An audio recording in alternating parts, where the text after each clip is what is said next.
Hola, bienvenidos todos a quienes están juntando esta noche a Entre Nos, un espacio impulsado por la Barra Espaciadora justamente para conversar, para analizar, reflexionar un poco alrededor de la coyuntura y los hechos más relevantes que ahora mismo nos competen. Esta noche tendremos la posibilidad de conversar con tres personas que nos darán más luces y darán más ideas alrededor de lo que se vivió ayer, 7 de febrero, cuando se celebró la primera vuelta de estas elecciones generales 2021 y también se empezó ya a conformar lo que será la próxima Asamblea Nacional. Es así que hoy damos la bienvenida a Gabriela Montalvo. Ella es economista, feminista, analista económica, investigadora, colaboradora de la Barra Espaciadora, co-curadora del Encuentro de Arte, Trabajo y Economía de Arte Actual de Flaxo. Es coeditora de las memorias de este encuentro y su trabajo se ha difundido en varios medios de comunicación y publicaciones académicas. Gabriela, bienvenida y gracias por acompañarnos. Gracias, Desi. Es para mí una felicidad estar aquí con ustedes, con quienes comparto también otros espacios. Así que nada, muchas gracias por haberme invitado. A ti, muchísimas gracias por estar aquí entre nos. También tenemos a Pedro Donoso, él es director general del Gabinete Estratégico de ICARE, es licenciado en Ciencias Políticas y Jurídicas, abogado y doctor en jurisprudencia, experto en administración de crisis y análisis de contexto político. Pedro, bienvenido. Hola, buenas noches con todos y todas. Gracias por la invitación. Y finalmente tenemos a Dolores Padilla, ella es socióloga de profesión, educadora popular por pasión, feminista y activista ciudadana. Dolores, bienvenida. Muchísimas gracias. Especiales saludos a mis contertulios. Para mí un gusto estar con ustedes, a quienes conozco un poquito, y estar en la Barra Espaciadora. Creo que es un lujo que me hayan invitado, así que les agradezco mucho. El lujo es nuestro poder contar con ustedes, así que doy el paso ahora a Diego Casar, director y fundador de la Barra Espaciadora, para arrancar con esta conversación en la barra. Bueno, es un placer grandísimo para nosotros estar reunidos esta noche, estar reunidos alrededor o frente a esta barra, a esta figura, a esta metáfora de la barra. En realidad este es el primer encuentro entre nos que transmitimos a través de nuestro sitio de Facebook, así que queremos agradecerles muchísimo, Lola, Gaby, Pedro, por estar aquí y animarse a conversar un poquito con nosotros. La verdad es que nos juntamos en la barra porque queremos conversar entre semejantes, queremos conversar entre amigos, queremos charlar sentados a la misma mesa, aunque por ahora la mesa sea virtual, y además queremos discrepar o coincidir, pero siempre con mucho respeto. Así que yo quiero soltar una primera pregunta que me parece que es una pregunta de cajón. De algún modo, lo que estamos viviendo en este país, no solo ahora, sino a lo largo de los últimos años, es algo que lo...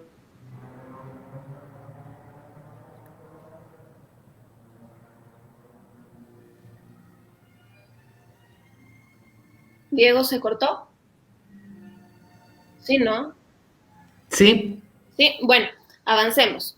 Justamente queríamos arrancar esta conversación hablando de una de las palabras que más se ha mencionado antes y durante la campaña electoral, democracia.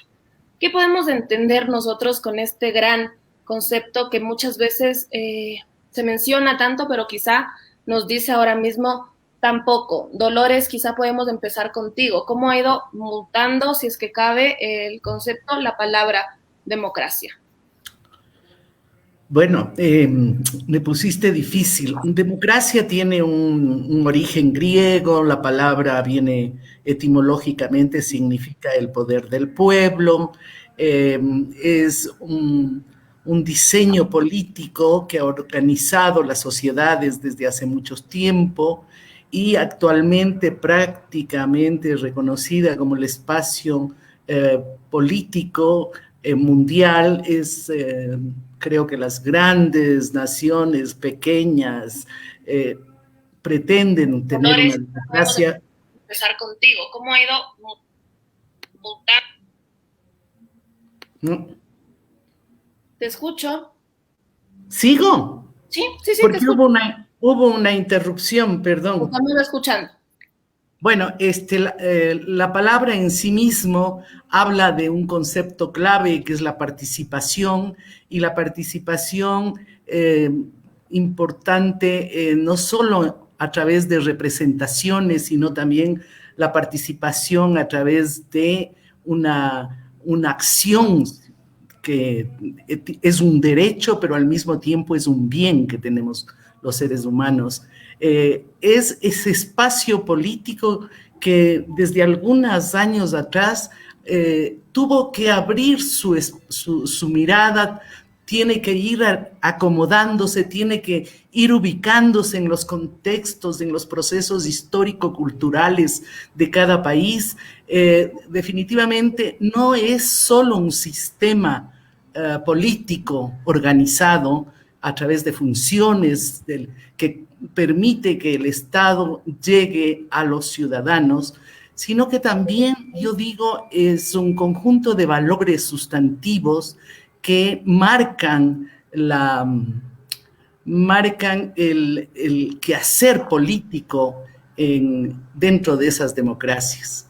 Creo que la democracia es ese espacio en donde nos encontramos, en donde podemos llegar a acuerdos, en donde podemos compartir o disentir criterios y propuestas, pero que en definitiva nos obliga siempre a unos procedimientos que ponen en regla a la sociedad. Y de alguna manera la ley es una expresión de, no sé si el Pedro me va a corregir mejor, pero a través de la ley ponemos en orden nuestra convivencia. Fue una pregunta difícil porque siempre estamos hablando de la crisis de la democracia, de los vacíos de la democracia, de cómo la democracia no ha respondido realmente a las grandes problemáticas estructurales de un país, pero resulta que también es una construcción permanente.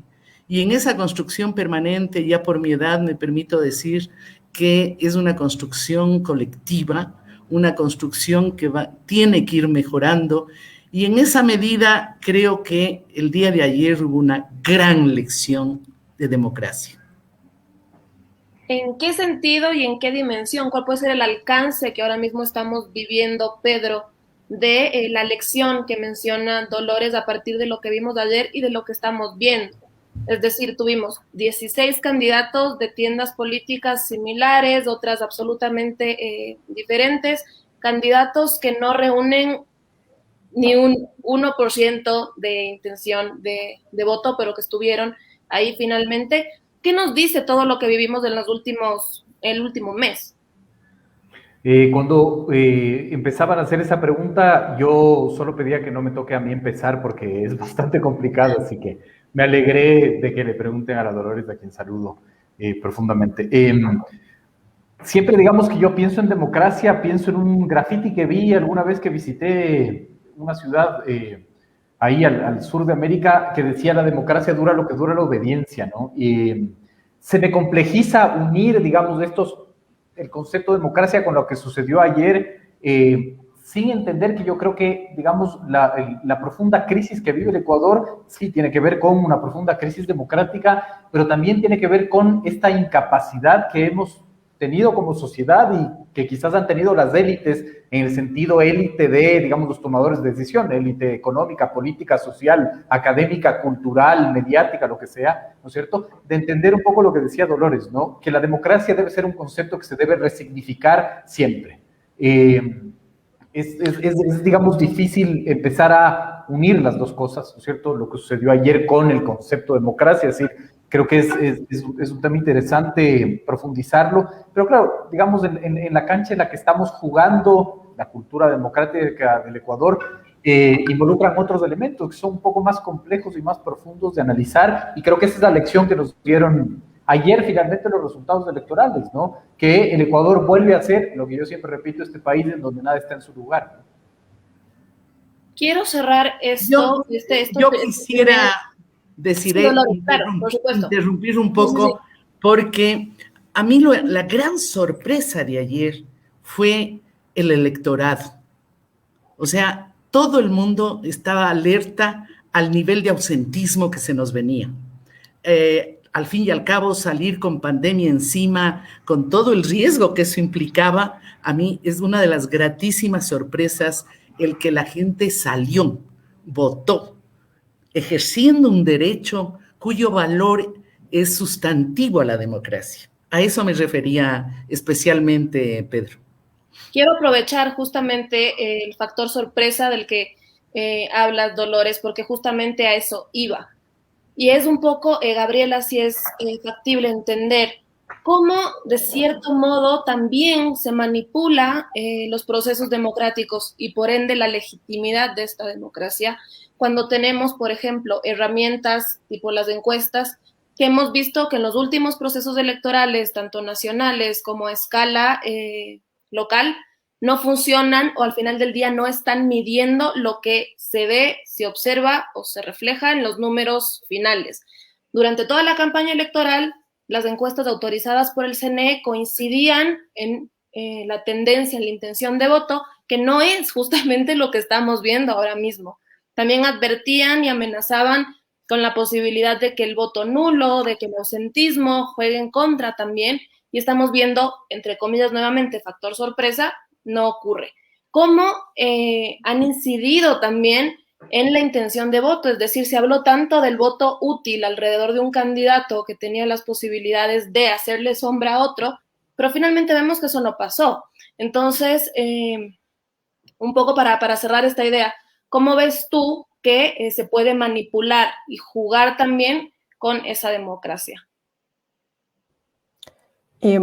Bueno, ahí yo lo que creo es que hay que aclarar que estas herramientas que parecen tan técnicas, en verdad no dejan de ser subjetivas y tienen un grado de, es decir, cada herramienta, las encuestas y otro tipo de herramientas que terminan siendo cuantitativas, inician con un criterio subjetivo.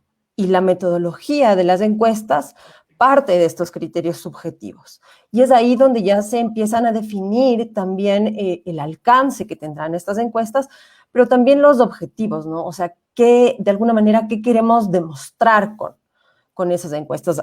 Dentro del campo de la economía se hacen varias bromas con ese tipo de datos, ¿no? Como que se pueden creer los datos dependiendo de quién los emite o con qué objetivo o quién los lee.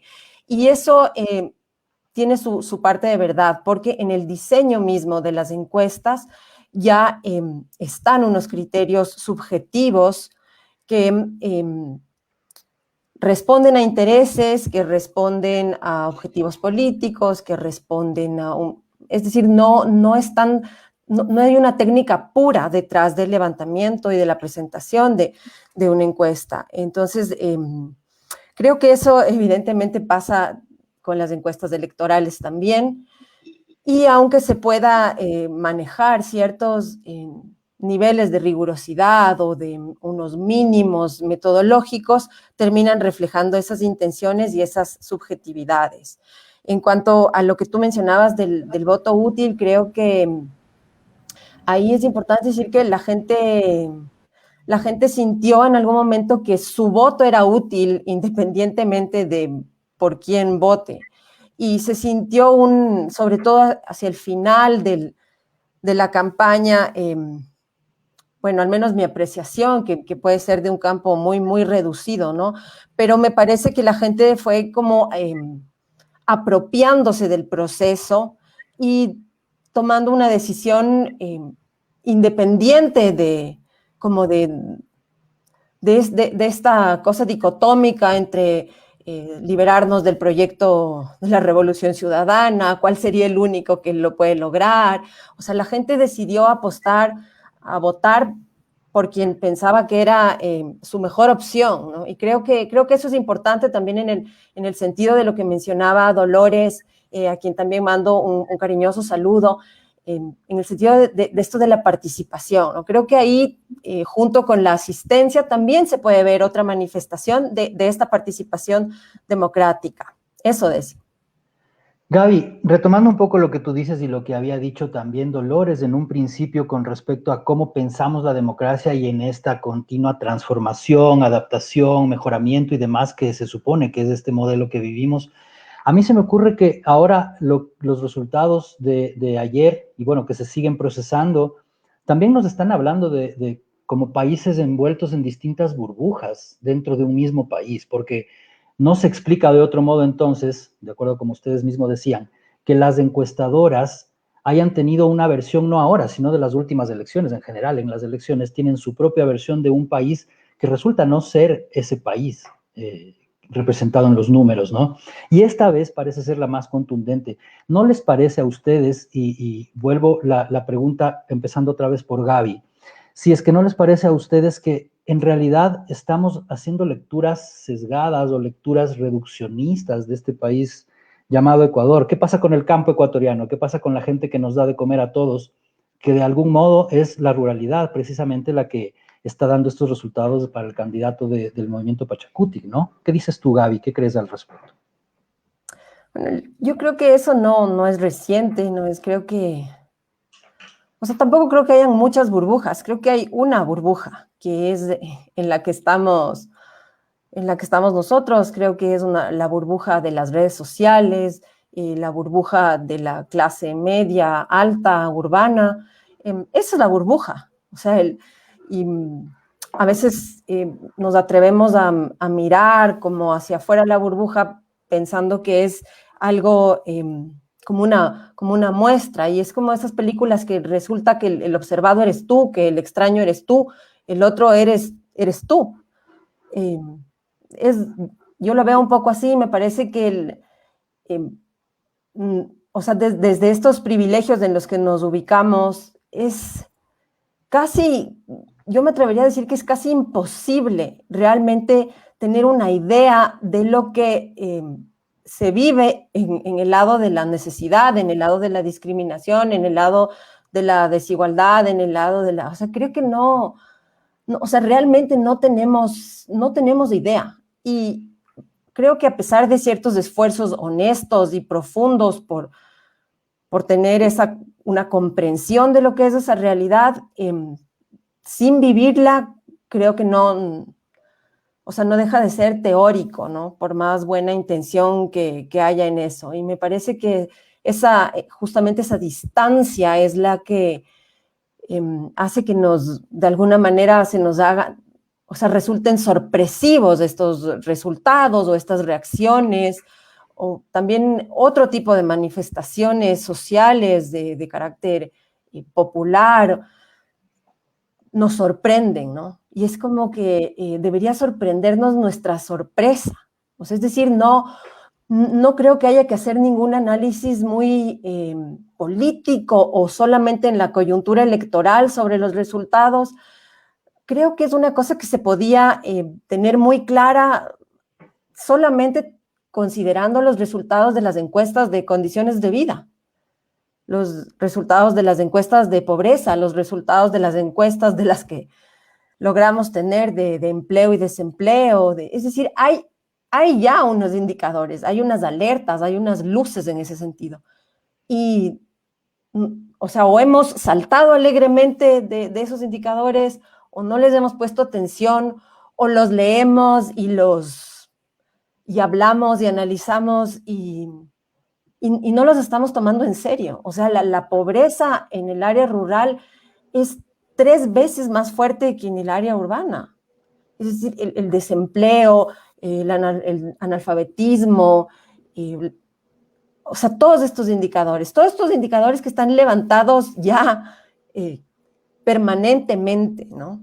Y no se regresó a ver estos indicadores ni siquiera cuando se pensó en retirar los subsidios. O sea, es como, o sea, ¿cómo se les ocurre querer poner una medida de política económica de esa magnitud sin tener en cuenta como el actor fundamental, ¿no?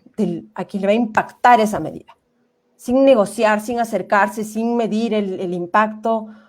Entonces, en ese sentido, no es que los resultados electorales nos muestran. Esas muestras ya las tenemos y ya están ahí. Y creo que no les ponemos atención y creo que no tenemos la capacidad, casi un impedimento físico para comprender la realidad del otro, ¿no? La realidad de la diferencia. Esta es la burbuja. Bueno, creo que ahora con esta respuesta vamos a hacer una pequeña pausa para invitar primero a la gente que se está uniendo y a quienes están desde el principio de este conversatorio con nosotros para que comenten lo que estamos nosotros comentando, únanse a la charla, hagan las preguntas que crean pertinentes. Nosotros estamos aquí para interactuar todos juntos, para hacer de esto una charla más colectiva y escríbanos en nuestras redes, que hacemos ahora unas lecturas de si creo que tenemos todavía por ahí gente que nos está enviando mensajes. Así es, se han unido a nuestra transmisión Patricia Soria, muy bien, felicitaciones. Muchas gracias, Patricia, por sumarse. También Chía Patiño nos saluda, buenas noches. Edison Duivestein hace un comentario y nos dice: las encuestas siempre dependen del enfoque y profundidad que se les dé. No es lo mismo una encuesta en la ciudad o en lugares más alejados, como los innumerables pueblos que tiene el Ecuador. Y Maya Franco nos dice que está de acuerdo con los comentarios que se han ido vertiendo. Más allá de lo que dijeron las encuestas, sí me parece importante poder preguntarse también qué es lo que nos dicen los resultados.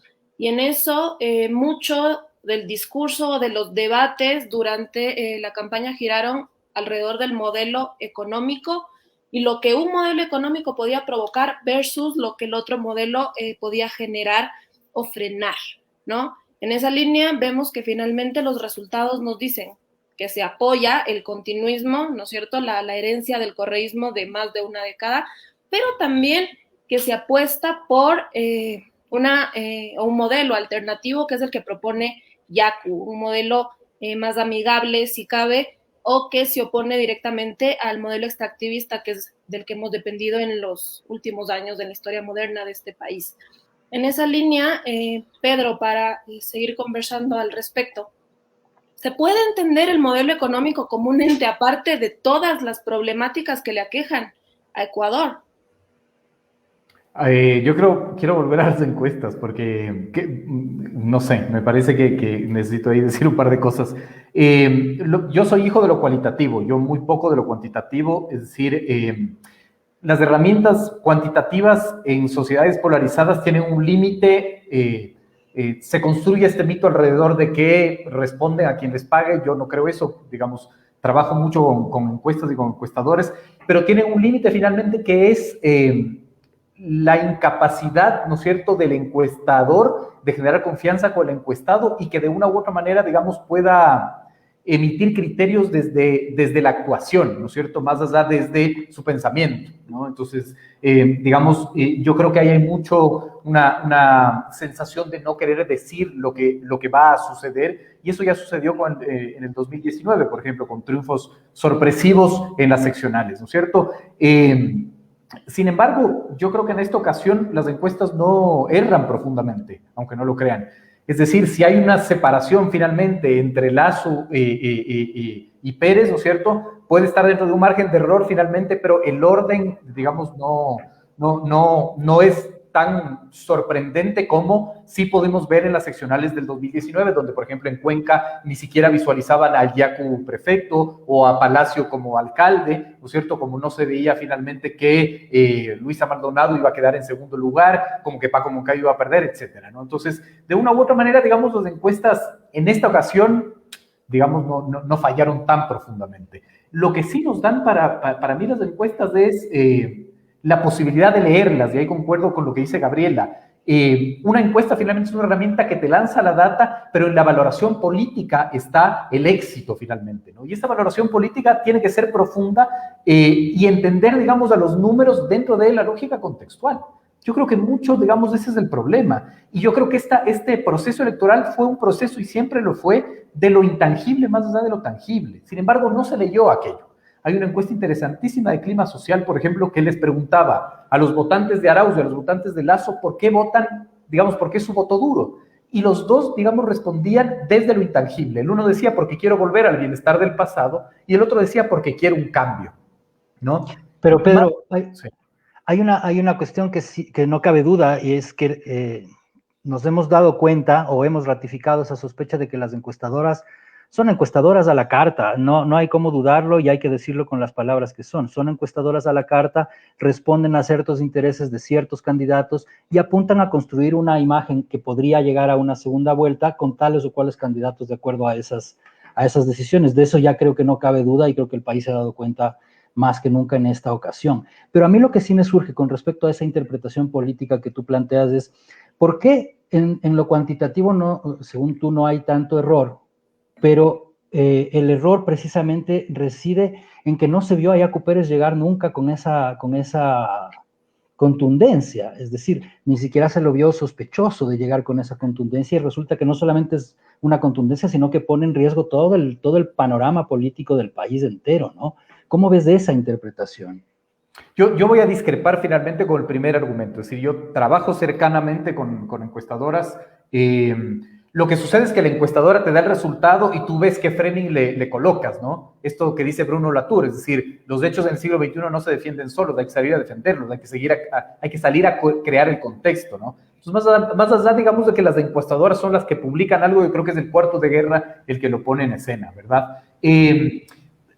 Si bien, digamos, yo creo que las encuestas fallan en colocar a Lasso tan bajo, no en colocar a Pérez tan arriba. Porque si uno analiza, es que depende de la encuesta, ¿no? Pero si tú analizas, digamos, la diferencia, Lasso-Pérez, ¿no es cierto?, estaba matizada también por el margen de error, que en algunas te presentaba el 3% de margen de error, finalmente, ¿no? Entonces, o sea, creo que es fácil culpar a la herramienta de una no claridad y de una valoración política, pero creo que mucho tiene que ver, digamos, la incapacidad de dar valoración e interpretación contextual finalmente a esos resultados. Yo más bien creo que ese es el punto, pero sobre todo hay algo que es fundamental, que yo lo repetí en esta campaña y que me equivoqué porque argumenté que no había ningún candidato presidencial que sea el padre de Octubre. Para mí, digamos, Octubre estaba huérfano. Yo me equivoqué porque finalmente termina siendo Yacu Pérez en ese sentido, ¿verdad? Pero, claro, no se leyó finalmente el elemento en la ecuación Octubre. Es decir, muy poco se leyó.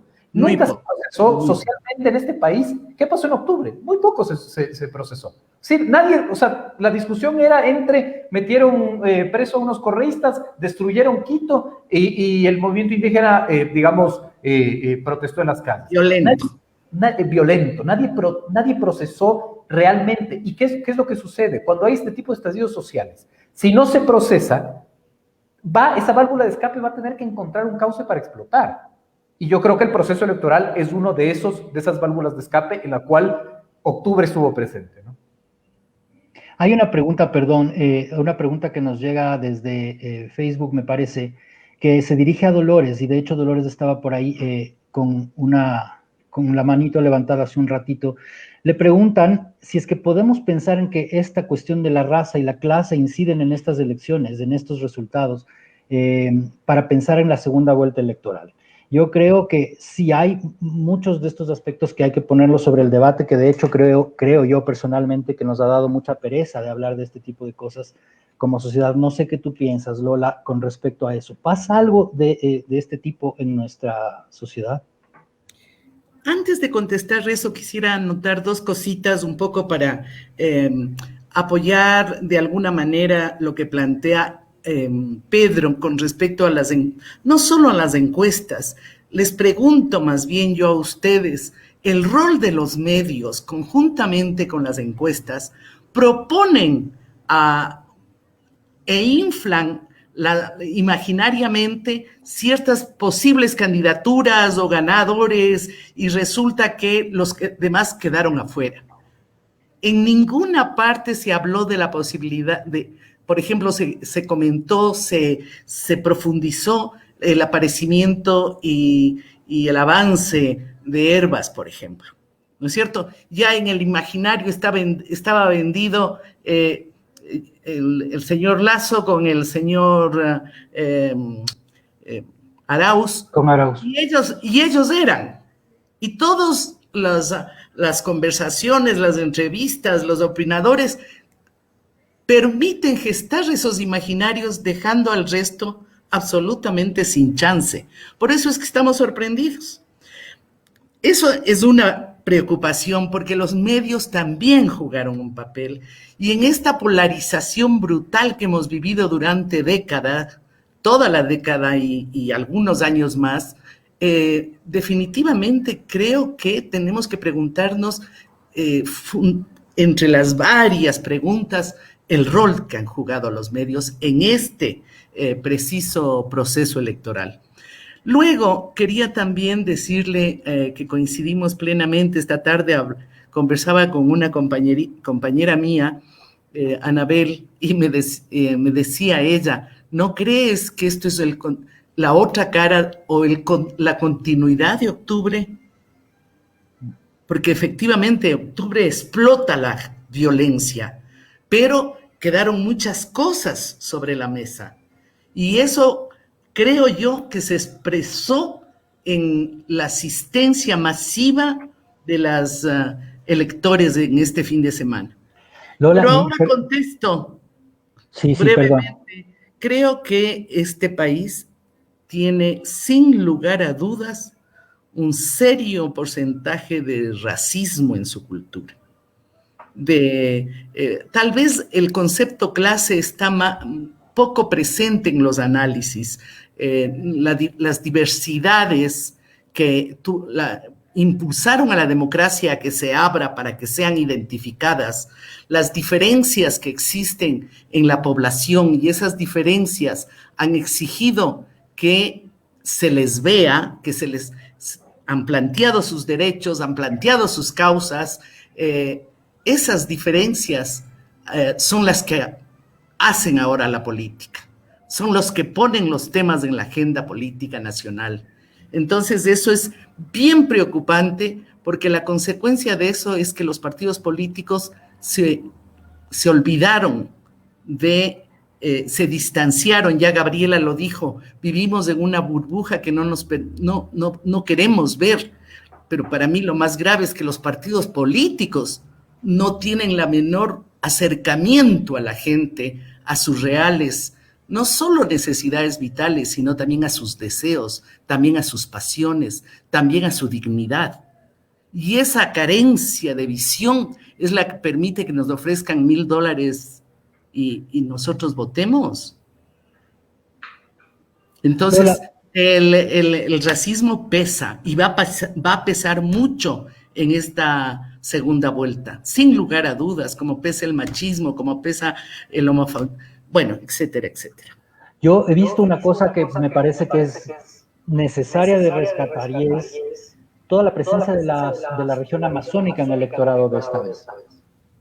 Toda la región amazónica volcada a votar por Yacu Pérez, que al mismo tiempo es la colectividad del movimiento indígena, que es el mismo movimiento que había sido desprestigiado por el gobierno de Lenín Moreno y específicamente por la exministra María Paula Romo durante las revueltas de octubre de 2019, y que a este mismo argumento se unieron varios otros argumentos desde los medios, como tú bien dices, Lola. Sin embargo, todo eso se cae ahora porque resulta que, al parecer, todo ese movimiento tenía, pues, algún tipo de razón. No sé qué creen ustedes al respecto. ¿Qué pasa? ¿Cómo revive ese octubre del 2019 en el relato que construyen los resultados de estas elecciones? ¿Hablo? ¿O es papel? Tal vez papel. Lola. Bueno, yo creo que básicamente octubre es una explosión social. Se venía acumulando muchos factores, muchos elementos, no solo la crisis económica, sino todas las situaciones de vida que afronta sobre todo el área rural, ¿no es cierto? Pero habíamos terminado la década correísta, el sistema escolar estaba en crisis, el sistema económico, los sistemas de salud no funcionan, etcétera, etcétera, y de alguna manera todas las promesas de acuerdos, de diálogos se fueron abajo, y entonces esa explosión tomó rostro de violencia y no permitió ver con exactitud la dimensión de las reivindicaciones, de las exigencias por las vigencias de los derechos fundamentales, por la defensa al medio ambiente, por la necesidad de organizarnos para defender lo nuestro, lo que es este país repleto de riqueza para las organizaciones comunitarias, etcétera, etcétera. Y entonces creo que este proceso electoral de alguna manera lo que nos está diciendo es: acabemos con la polarización, irrumpen caras nuevas, irrumpen voces nuevas, y a mí me ha dado un poco de esperanza ver la posibilidad de que vayamos encontrando propuestas diferentes, análisis diferentes, acercamientos a esas realidades y que nos permitan acertar un poco más, empaparnos de lo que pasa. Que menciona Dolores justamente esta búsqueda de una política diferente, de otros personajes, de nuevos discursos. Marcos Vaca nos plantea la siguiente pregunta. Se la dejo a Gabriela Montalvo y a Pedro Donoso para que puedan profundizar. ¿Es posible entender que no hay una polarización y que el elector más joven piensa diferente? No quiere el elector más joven ni correísmo ni anticorreísmo y busca una política diferente. Gabriela, podríamos arrancar contigo y luego rematamos con Pedro. Gracias, Desi. Sí, yo también creo que, bueno, en primer lugar quiero decirles a ustedes y también a todos los que nos están acompañando, a todas las personas que nos acompañan, que yo no soy analista política, ¿no? Pero estoy tratando desde mi visión exclusiva de ciudadana también de responder a estas preguntas que no están precisamente en mi campo. Sí, yo también he sentido que el resultado de ayer refleja un hartazgo, no solo en la población más joven, sino en la población en general, de la polarización, de la pelea, además como esta idea de que ni siquiera, casi que ni siquiera es de pares, ¿no? Sino que es como el correísmo como constitutivo, ¿no? El correísmo y todo lo que quedaría fuera de él, ¿no? Y creo que la gente buscó una tercera, una cuarta vía que se ve en el voto y en el apoyo masivo, no solo a Yacu, sino a Pachacutic, también en los resultados que obtuvieron para asambleístas, que también es importante, pero también en estos votos, como por ejemplo el de Hervas, ¿no? Que me parece a mí que captura el voto de un electorado que no quiere o sea, no está pensando en una izquierda, no está pensando en la izquierda, porque Hervas no representa a la izquierda, según mi punto de vista, pero que está pensando en una socialdemocracia, que está pensando en el centro, que está pensando en una economía de mercado, pero que tiene también como esta aspiración o este objetivo de cierta igualdad o esta denominación de justicia social. Me parece que este grupo de electores, de votantes, salen de esta polarización, Lazo, Correa, y se manifiestan en estas otras candidaturas, ¿no? Y eso sin considerar que también una buena parte del voto a Lazo no era convencido tampoco, ¿no? Entonces creo que sí hay una voluntad de salir de esa dicotomía, de salir de esa polarización, de abandonar el discurso centrado en Correa, porque ni siquiera es en Arauz sino en esa figura tan fuerte que sigue presente, lo seguimos mencionando. Y creo que eso ha sido como bien claro en esos resultados y me parece positivo, me parece que hay que tener atención en ese punto también. Pedro, ¿cuáles son tus apreciaciones al respecto? Digamos, yo creo que de una u otra manera, voy a volver a las encuestas, perdón, pero me parece que es importante. Las encuestas ya nos estaban diciendo algo. Y no nos estaban diciendo en la intención de voto, nos estaban diciendo en la cifra que es más importante, la más importante cuando hay que leer encuestas. Bueno, por lo menos eso hago yo. Es decir, a mí no me importa intención de voto, no, me importa estado de ánimo. Y esto yo lo he repetido muchísimo. Todas las encuestadoras señalaban que la cancha en la que se jugaba esta elección era la cancha del altísimo pesimismo nunca antes visto. Y cuando digo nunca antes visto, es nunca antes visto. Es decir, ni siquiera en las 3 caídas de los presidentes, guerra del CENEPA, feriado bancario, ni siquiera ahí. 9 de cada 10 ecuatorianos dentro de un estado de ánimo se sentían pesimistas del presente y 7.5, 8 de cada 10 pesimistas del futuro. Esto de una u otra manera tenía que interpretarse y creo que no se interpretó. Es decir, no se interpretó en cómo conecto yo el estado de ánimo, ¿verdad?, con lo que un poco les decía yo, el tema de los intangibles. Yo necesito leer qué es lo que sucedió con cifras. Yo soy muy malo hablando sin evidencia, no me gusta, entonces no puedo decir que los jóvenes, digamos, ya no quieren el clivaje correísmo-anticorreísmo. Creo que hay que medirlo. Creo que el fenómeno Herbas es un fenómeno interesante que hay que leerlo profundamente. La única provincia en la que gana Herbas, por ejemplo, es Carchi. Y en esa provincia, digamos, de una u otra manera, la izquierda democrática tiene una estructura interesante. Ganó una prefectura. Por eso, redes sociales importantes, pero para mí es clave, digamos, en un proceso electoral nacional, el proceso electoral inmediato anterior, que son las seccionales, ¿no? Es decir, también hagamos memoria. Pachacutic empieza su carrera ascendente en los triunfos electorales ganando y siendo uno de los ganadores de las seccionales del 19.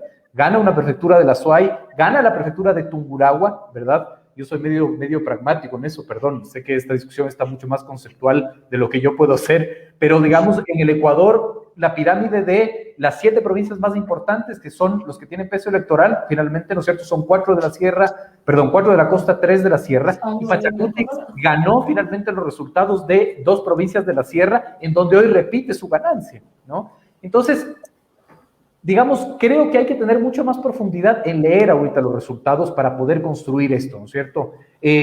Hoy me hacían una entrevista también y me decían, bueno, y los ganadores y los perdedores finalmente, o sea, así no nos gusta, el gran ganador sigue siendo el correísmo, porque está en segunda vuelta, porque nosotros estamos hablando de eso y porque finalmente, digamos, el clivaje no se ha terminado, no se ha terminado. Yacu Pérez sigue siendo anticorreísmo, es decir, no, digamos, yo en eso lo tengo súper claro, ¿no? Y yo sí creo que mucho tiene que ver con lo que les decía en un inicio, la incapacidad que tenemos como estamento social de reconceptualizar. Nosotros seguimos jugando en la cancha de los conceptos que nos dejó Correa. Es lo que seguimos haciendo. Es decir, no hemos tenido la capacidad de resignificar los conceptos y la capacidad de replantearnos qué es lo que necesitábamos profundamente.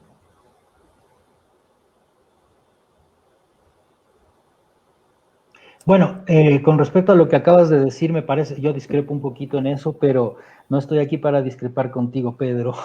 Claro, sí, para pensar, no ahorita, no en este momento. Después te lo podemos hacer, eso, luego hablamos.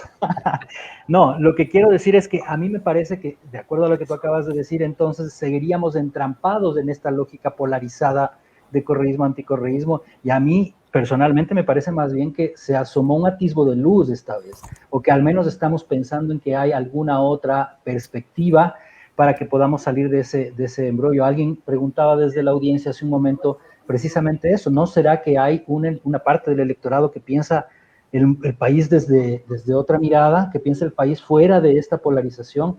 Hay que recordar que sí necesitamos frescura también en el relato de lo que es un país como este, ¿no es cierto? Y nos hemos cansado muchísimo en los últimos meses y años. Entonces, en ese sentido, me parece que es momento de ver cómo nosotros avisoramos el país en esta segunda vuelta, en primer lugar, y luego cómo se puede hacer esa lectura del mapa político de un Ecuador que nunca ha tenido esta distribución política que tenemos ahora. ¿Cómo vemos al Ecuador de aquí en adelante? Me gustaría que nos cuentes, Lola, primero tú. A ver, en primera instancia yo quisiera decir que la primera reflexión que se me ocurre es, perdón, antes de empezar quiero agradecerle a la Gaby porque tengo que aclarar yo también que no soy analista política, pero de chiste.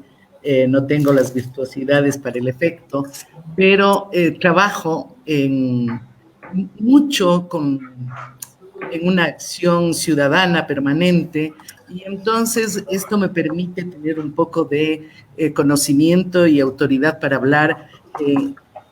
Yo salgo mucho a provincia, o salía mucho a provincia, y creo en la dinámica local. Hay una dinámica que yo muchas veces lo repito, le sostiene al país.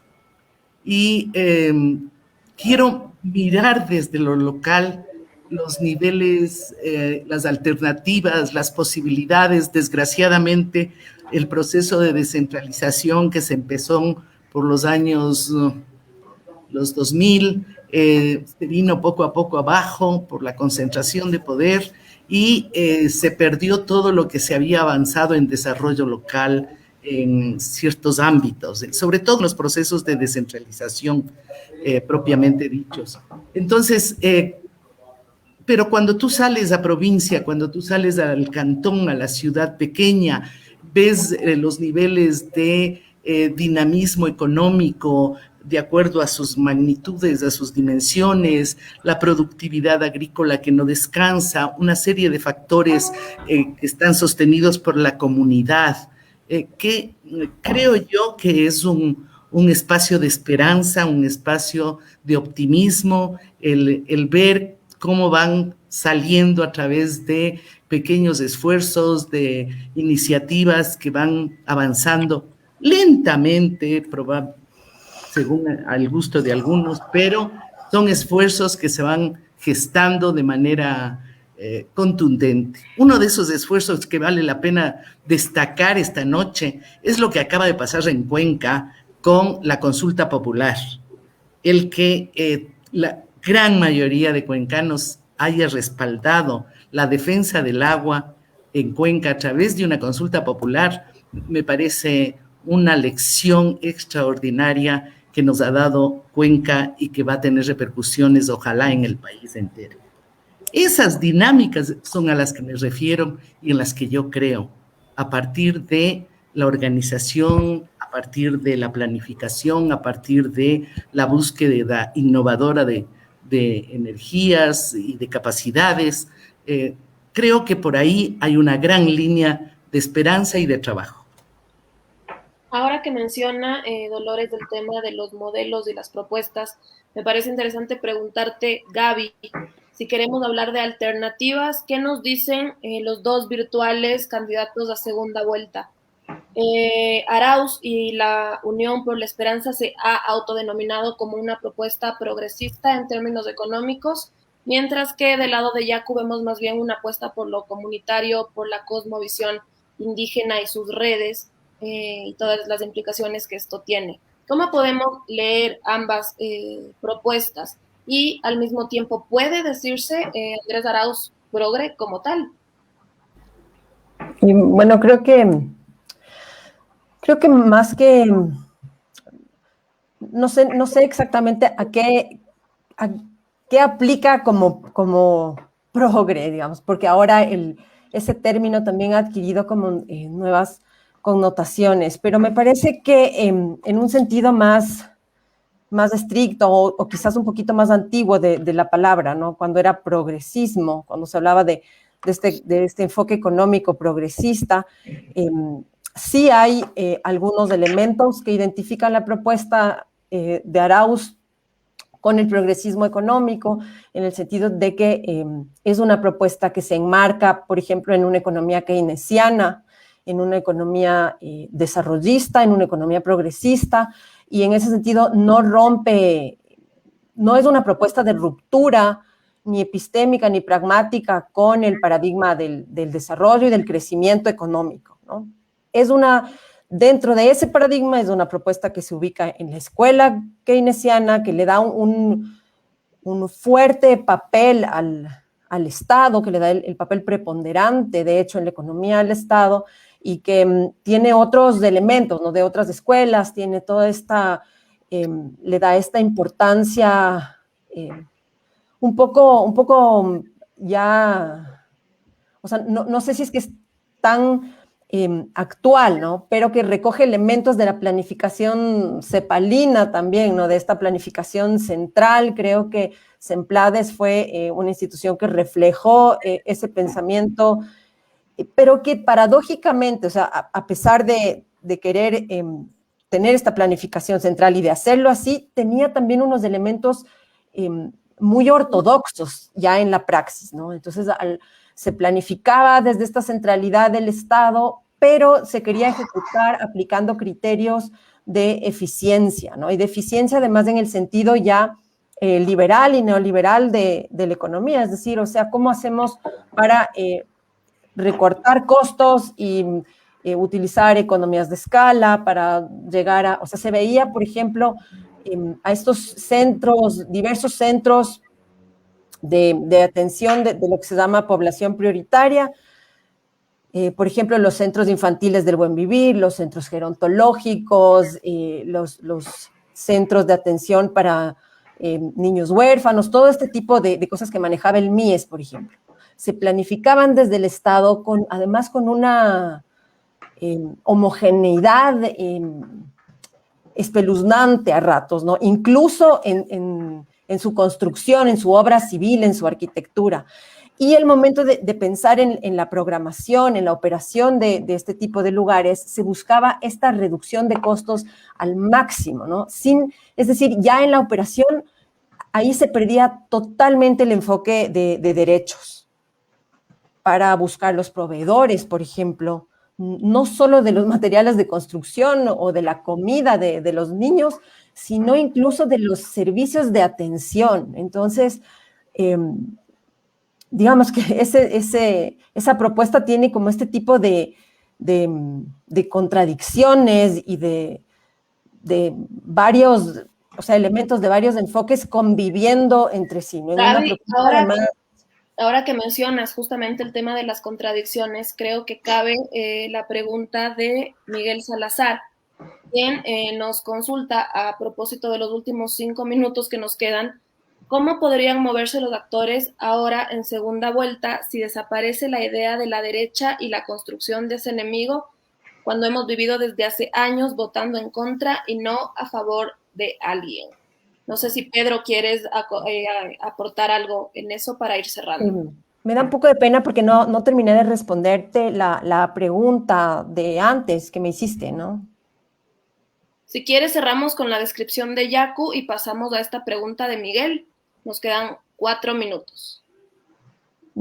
Ya, bueno, o sea, lo que quería decirte es que, en cambio, la propuesta de Yaku me parece que es muy vaga, me parece que no hace una profundización de su propuesta económica, no es claro al decir cuáles serán los enfoques de su plan de trabajo en lo económico, y en diversas apariciones, entrevistas, ha tenido ciertos coqueteos tanto con intenciones, por ejemplo, de libre comercio, pero también habla de este ecologismo que restringiría, por ejemplo, las actividades mineras o las actividades extractivas. Entonces, falta profundizar en eso. O sea, creo que ese es uno de los más importantes temas en los que esta candidatura tiene que dar respuestas claras todavía. No me parece tampoco que su plan de trabajo recoja toda la potencia que me parece que hay en otras formas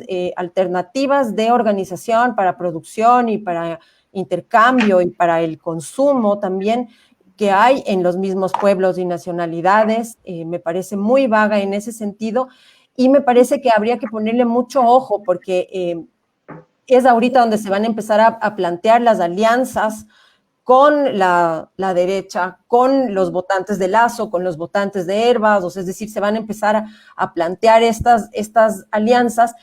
Y el campo económico es sin duda uno de los más importantes espacios de la disputa y creo que ahí hay que pedir unas aclaraciones y unas profundizaciones a esta candidatura. Esa puede ser una de las misiones que tenemos, digamos, como electorado, como sociedad en este país ahora que entramos a segunda vuelta, pues tenemos que hacer preguntas más acuciosas y más profundas. En estos 2-3 minutos que nos quedan, Creo que ahora, Pedro, ibas a profundizar un poquito en la pregunta que te hacía Desi. Hagámoslo rapidito para que estos minutos últimos sean aprovechados y tengamos tiempo también para despedirnos de todos quienes se han unido a esta charlita. Pedro. Yo me olvidé la pregunta, entonces la estoy leyendo otra vez. Yo siento que en el Ecuador, digamos, el tejido social está roto. 100,000 niños fuera del sistema educativo, 33,000 niños de la mendicidad, el desempleo, digamos, campante. Entonces no creo que se acabe esta idea, ¿no es cierto?, de que el voto sigue siendo reivindicativo. A mí me daba chiste cuando la estrategia, digamos, comunicacional de cierto candidato decía, apelemos a la utilidad del voto. El voto nunca va a ser útil, siempre va a ser reivindicativo, más aún cuando el estado de ánimo, digamos, está tan pesimista y cuando el tejido social está tan roto finalmente, ¿no? Y no se ve reflejado, digamos, mi angustia como votante frente a la propuesta, digamos, de los candidatos. Yo asesoro a un think tank que hizo una investigación muy interesante y que te planteaba que de las 1,501 propuestas que ellos analizaron, por ejemplo, solo el 2% de contenidos hacía referencia a la inclusión del sistema educativo, en un país donde tenemos 100,000 niños fuera del sistema educativo. Entonces, finalmente, en esa cancha en la que estamos jugando es muy difícil no jugar a la lógica de el voto reivindicativo en contra de y no el voto a favor, ¿no? Contestando a la pregunta. Nombraste algo que es fundamental, preguntarnos qué pasa con el sistema educativo ecuatoriano, cómo estamos pensando esos procesos colectivos de formación, de reunión, en general, los procesos educativos mismos y las estructuras de ese Estado en el sector social. Lola, ¿cuál es tu conclusión? Ya entrando en la parte final a las alternativas, nos vamos a robar unos poquísimos minutos para la final de esta charla. Lola, ¿qué piensas tú de estas perspectivas y estas alternativas que nos propone la coyuntura actual? A ver, pienso que todo está por perfeccionarse, que lo mejor que podrían hacer es abrir espacios de diálogo y de construcción colectiva de propuestas que sean mucho más coherentes, más consistentes. Estoy de acuerdo totalmente con lo planteado por Gabriel en el sentido de las carencias que existen en los programas presentados, en la falta de conexión con la gente, lo cual no les permite llegar con reales alternativas,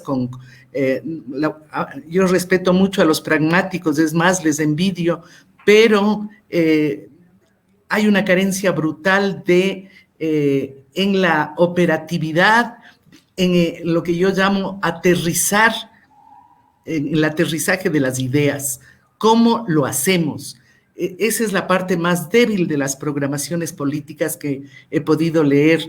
Nosotros hemos hecho un proceso de generación de propuestas que la hemos llamado el pacto social por la vida, y realmente cuando la gente se sienta a trabajar y a elaborar propuestas, hay la curiosidad y la innovación afloran por todo lado, y entonces claro que tenemos propuestas en la sociedad civil, en los grupos, en diferentes instancias, en la academia debe ser igual.